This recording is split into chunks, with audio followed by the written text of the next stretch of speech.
দিনটি ছিল নববর্ষের দিন। হ্যাঁ, বাংলার নতুন বছর। তো নতুন বছরে নতুনভাবে সময় কাটাতে চলে গিয়েছিলাম সেই ছোটোবেলাকার মতো এনজয় করতে করতে, নতুন জামা পরে একটুখানি ঘুরু করতে। হ্যাঁ, কোথায় যাব না ভেবেই বেরিয়ে পড়েছিলাম একটা কাজের উদ্দেশ্যে, যেটা পেন্ডিং পড়েছিল অনেক দিন থেকেই। তো চলে গেলাম হাবড়া তানিকশে, একটা কাজ ছিল সেটাই করতে, একটা ভিডিও শ্যুট করানোর ছিল। সেই শ্যুটটা কমপ্লিট করলাম ওখানে, আর তারপর সেখানে স্টাফদের সাথে একটু আড্ডাও মারলাম।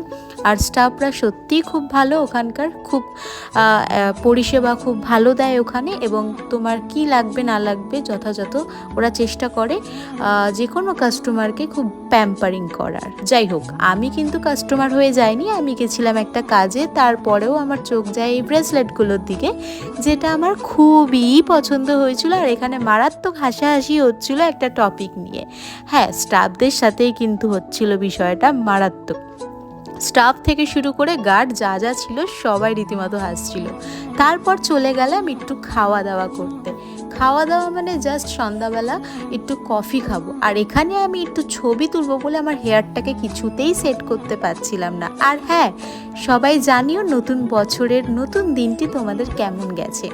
আমি তো চলে গেছিলাম প্লামেরিয়া হাবড়ার এই ক্যাফেটাতে। এটা আমার ফার্স্ট টাইম ভিজিট, আর ভিজিট করে আমার খুবই ভালো লেগেছে। এখানের অ্যাম্বিয়েন্স খুবই সুন্দর।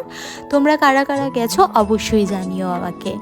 যাই হোক, আর যারা এখনও আমার পেজটিকে ফলো করোনি, ভিডিওটা দেখতে দেখতে চট করে একটা ফলো করে দাও আর একটা লাইক করে দাও।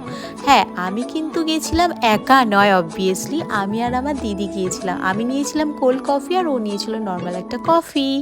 তো যাই হোক, এখানে আমি একটু রিলস শ্যুট করার চেষ্টা করছিলাম। আর যেহেতু নববর্ষ ছিল, তাই এইখানে কিন্তু ক্যাফের সামনে খুব সুন্দর করে বাঙালিয়ানায় সাজিয়ে তুলেছিল।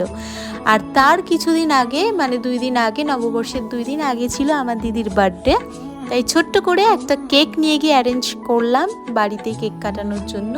তো এখান থেকে নিয়ে নিয়েছিলাম কেক, তারপর বাড়ি সোজা গিয়ে দুজন পাশাপাশি বসে কেকটা কাটলাম। হ্যাঁ, এই ক্যান্ডেলটা মানে খুবই সুন্দর ছিল, জ্বলছিল, কিন্তু আমার মা ভিডিওটা করতে পারেনি। যাই হোক, এখানে কেক কাটিং করার পর আমরা খুব হাসাহাসি করছিলাম। আর ওকে আমি বার্থডেতে এই ড্রেসটাই গিফট করেছি, যাতে আমরা দুজন সেম সেম পরতে পারি। আর আজকের মতো টাটা, দেখা হচ্ছে আরও একটি ভিডিওতে।